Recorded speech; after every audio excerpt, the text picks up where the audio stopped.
At first glance, the Nissan Skyline GT-R R34 does not look like a modern supercar. It is not shaped like a Lamborghini. It is not low and exotic like a Ferrari. It does not have dramatic doors, huge air intakes, or a badge that was built to impress people at a hotel entrance. And yet, for an entire generation of car enthusiasts, this shape became just as powerful as any supercar silhouette. The boxy body, the sharp front end, the round rear lights, the big rear wing, the compact, aggressive stance. Every part of the R34 GT-R feels purposeful. It looks technical. It looks serious. It looks like a machine designed by engineers before marketers got involved. And that is exactly why people still respect it. The R34 was not just another Skyline. It was the final evolution of a bloodline that had already built a reputation for destroying expectations. Before it, the R32 had earned the nickname Godzilla because of what it did in motorsport. The R33 refined the formula and made the GT-R more mature. But the R34 became the version the world remembered most. Not because it was the newest forever, not because it was the most luxurious, and not because it tried to look expensive.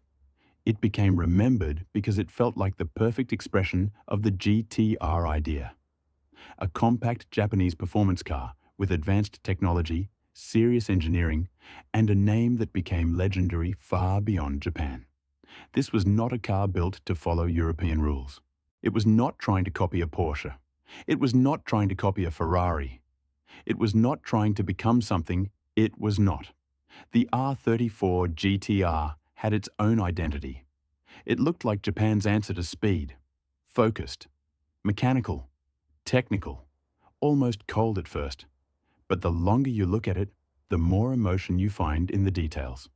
The stance tells you it was built to grip. The wing tells you it was built to stay planted. The front end tells you it was built to cut through air and attack the road. And the rear lights became one of the most recognizable signatures in car culture. This was not just a car. This was the Skyline GT-R R34. And under the hood sits the reason this car became a myth. The RB26 DETT, a 2.6-litre twin-turbocharged inline-six. 6 cylinders, 2 turbochargers, a cast-iron block, a motor that became famous not only because of what it made from the factory, but because of what it could become. Officially, the R34 GT-R was rated at 280 PS, but numbers never told the full story of the RB26. This engine became legendary because it was strong, tunable, and deeply connected to Japanese performance culture. It was the kind of engine that made people dream. For some, it was the sound.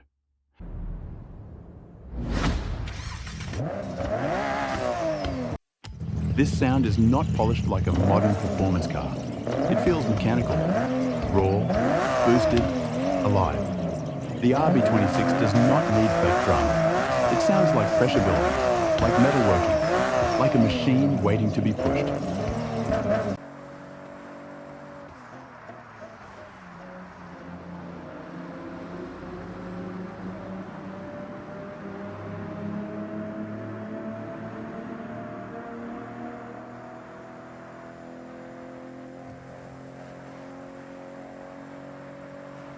On the road, the R34 GT-R starts to explain itself. This car was never only about horsepower, it was about how the power reached the road. Nissan gave the R34 GT-R a serious technical package. Twin-turbo power, a 6-speed manual gearbox, and the Atisa all-wheel drive system. That combination made the car feel different from many performance cars of its era. It was not just rear-wheel drive chaos. It was not simple front-engine muscle. It was controlled aggression. The GT-R could send power where it needed to go. It could grip. It could launch. It could carry speed with a confidence that made it feel far more advanced than its shape suggested. And this is what made the R34 special. It was not trying to be beautiful in a traditional way. It was not trying to be comfortable above everything else. It was trying to be effective. Every tunnel makes the engine feel closer. Every straight makes the car feel more focused. Every gear change reminds you that this was a machine built in a different era, before dual-clutch gearboxes took over, before performance cars became silent, digital, and filtered. The R34 GT-R gave the driver technology, but it did not remove the driver from the experience. That is why people still care. Because even with all-wheel drive, turbos, systems, and sensors, it still felt mechanical. It still felt human. And this balance is hard to create. A car can be fast and still feel empty. A car can be advanced and still feel disconnected. A car can have numbers and still fail to become a legend. But the R34 had something more. It had a feeling that the technology was working with the driver, not replacing the driver. When the road is open, it feels planted. When the tunnel comes, the sound becomes sharper. When the boost builds, the car starts to feel alive. And that is the real magic of the GT-R. It does not feel like a car trying to scare you. It feels like a car giving you confidence to go faster. That confidence became part of the legend.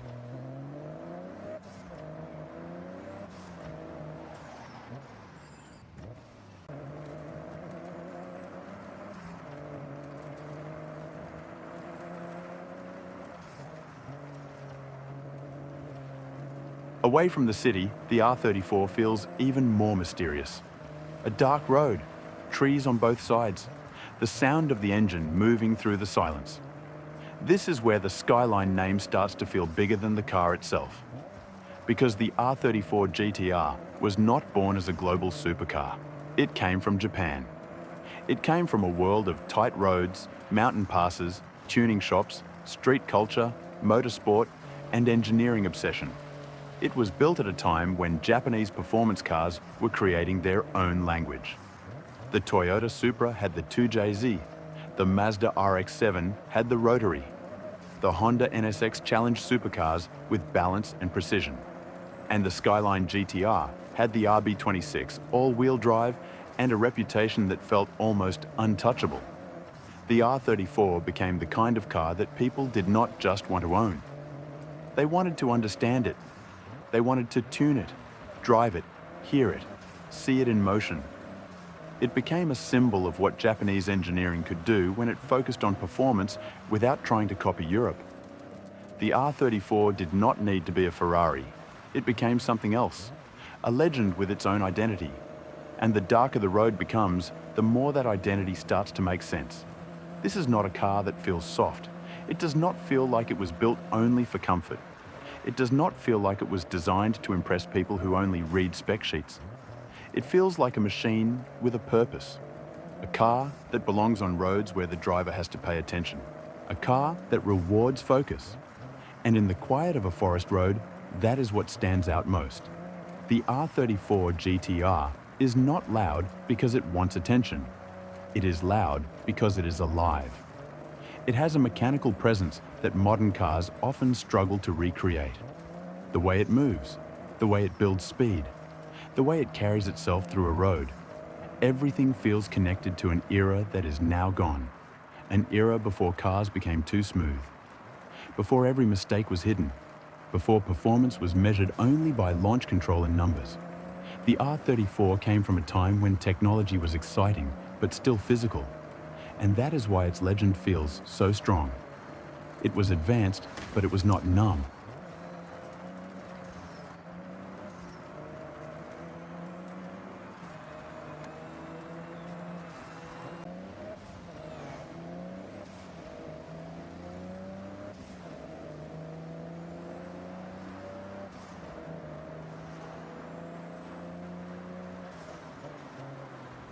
But to understand a GT-R, you cannot only look at it standing still, you have to watch it move.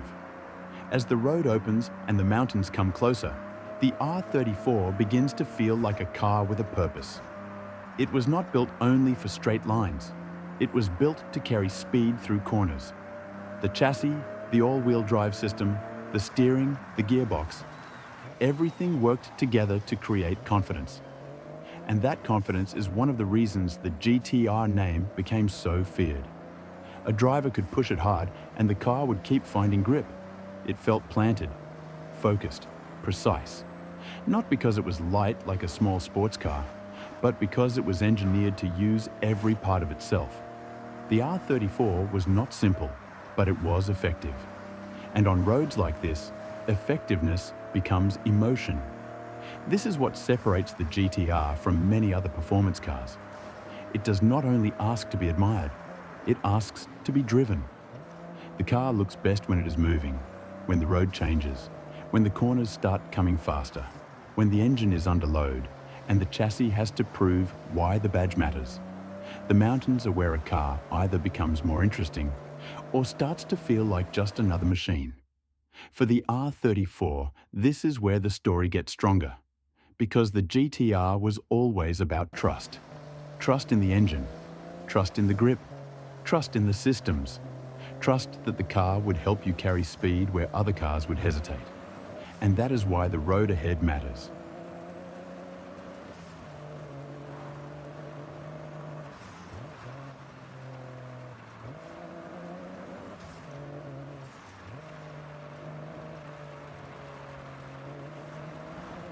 In the mountains, the R34 GT-R shows why it became more than just a fast car. Snow, elevation, narrow roads, changing grip, corners that do not forgive laziness. This is the kind of environment where a car's character becomes obvious. A weaker car would feel nervous. A simpler car might feel unpredictable. A heavy car might start to feel out of place. But the GT-R was built around control. That word matters. Control. Not comfort, not luxury, not theatre. Control. The R34 was designed to take power, manage it, and put it down in a way that made the driver feel confident. The all-wheel drive system was one of the key parts of that identity. It gave the car a level of traction and stability that helped make the GT-R name famous. But the important thing is this: the R34 did not feel emotionless. That is what makes it different. Modern cars can be fast without feeling alive. They can protect the driver from every mistake. They can turn speed into something almost too easy. The R34 was advanced, but it still had texture. You still felt the engine. You still felt boost building. You still felt the gearbox. You still felt the road. That combination is rare. Technology and character, grip and drama, control and danger. This is why the R34 GT-R sits in a strange place in automotive history. It was futuristic for its time, but analog enough to be remembered with emotion. It had systems, but it still felt mechanical. It had all-wheel drive, but it still felt exciting. It was not a supercar in the traditional sense, but it could embarrass cars that were supposed to be above it. And that is exactly why the legend grew. Because the R34 was never about looking expensive.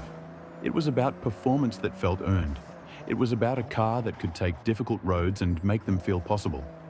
In the snow, in the mountains, on roads where grip changes from corner to corner, the GT-R becomes something more than a machine with specs. It becomes a car that feels built for the challenge. A car with confidence. A car with a reputation that makes sense the moment you see it move. And this is important because the R34 was never the most powerful car on paper. Officially, it was rated at 280 PS. Many modern hot hatches have more than that now. But the numbers do not explain the legend. The legend came from the full package. The RB26, the turbos, the gearbox, the chassis, the all-wheel drive, the look, the culture, the feeling. Everything worked together. That is why the R34 does not feel like one famous part attached to an ordinary car. It feels complete. Even decades later, it still feels like a machine that was built with one clear mission: to make speed usable. And usable speed is often more impressive than raw power, because raw power is easy to talk about. Control is harder to build.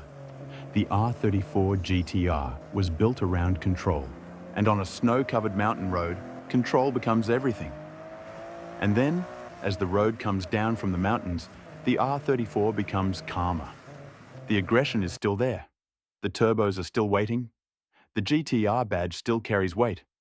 But in a moment like this, you understand something else about the car. The R34 is not loved only because it is fast. It is loved because it represents a dream. For many people, this car was not something they saw at a dealership.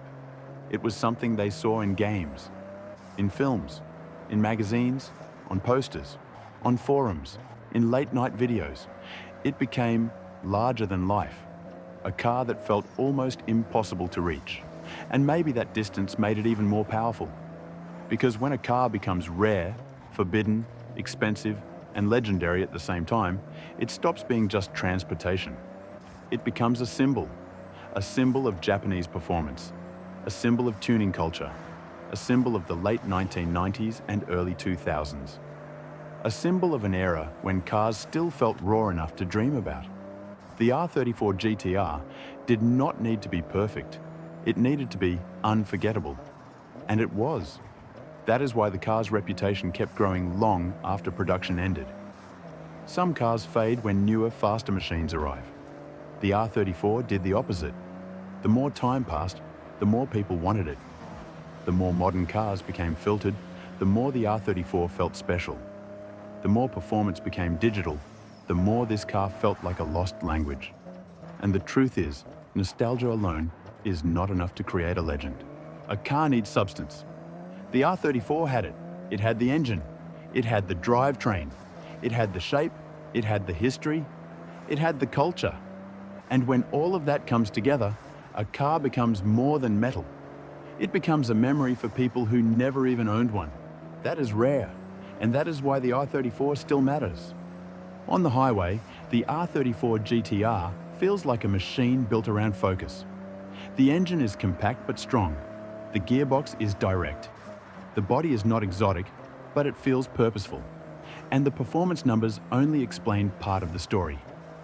Officially, the RB26DETT made 280 PS. But the GT-R's legend was never limited to that number. The real story was the platform, the way it could take power, the way it could be tuned, the way it gave drivers confidence, the way it became a base for some of the most respected builds in car culture. Some cars are remembered because they were fast when new. The R34 is remembered because people kept pushing it further. And that is one of the most important things about this car. It did not stop evolving when it left the factory. Tuners kept developing it, owners kept building it, racing teams kept proving it, fans kept talking about it. The GT-R became a car that lived multiple lives. Factory icon, tuning legend, gaming hero, collector's dream. And somehow, all of those versions still point back to the same machine. A Skyline with a GT-R badge. A car built with purpose. A car that refused to be ordinary. And when the road becomes aggressive, the GT-R answers. Boost builds. The engine sharpens.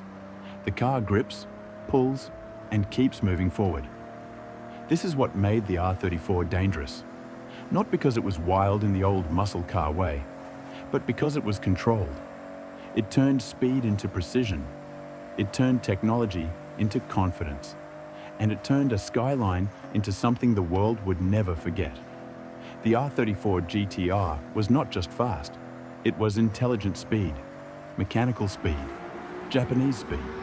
A car that did not need to scream for attention, because the people who understood it already knew. When the tunnel lights pass over the body, when the engine note rises, when the road starts moving faster than the city around it, the R34 becomes exactly what its legend promised. Not a myth, a machine.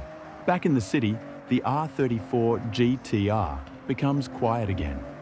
And that is part of its magic. It can look almost normal in traffic.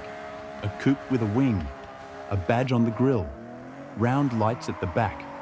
But everyone who knows cars understands what it is. The R34 GT-R became one of those rare machines that crossed every border. It became loved by tuners, respected by engineers, chased by collectors, remembered by gamers, and idolized by people who may never even drive one. That is not something every car can do. A normal fast car becomes outdated. A true icon becomes more important with time. And the R34 did exactly that. Years after production ended, People still talk about the RB26. They still talk about the sound, they still talk about the shape, they still talk about the feeling of seeing one on the road. Because the R34 GT-R was the end of something. The final Skyline GT-R before the GT-R name separated from the Skyline line. The final chapter of a legendary formula. And maybe that is why it feels so special. It was not just another generation, it was the last Skyline GT-R. And that matters, because final chapters carry weight. They make people look back differently. They make every detail feel more important. The R34 was not just continuing a story, it was closing one. And it closed it with one of the most recognizable performance cars ever built. A car that still feels relevant, still feels desirable, still feels alive. Even when it is just driving through a city, it carries the weight of everything behind it. The motorsport history, the tuning culture, the games, the movies, the posters, the forums, the dreams. All of it follows the car. And that is why the R34 GT-R is not just famous, it is permanent.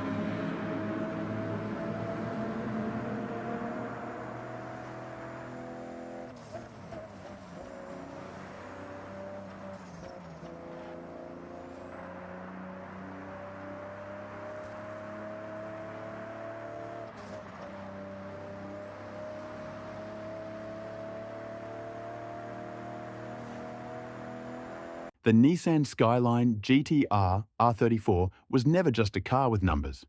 It was a machine with history, an engine with a name, a shape people never forgot, a final chapter in one of Japan's greatest performance stories.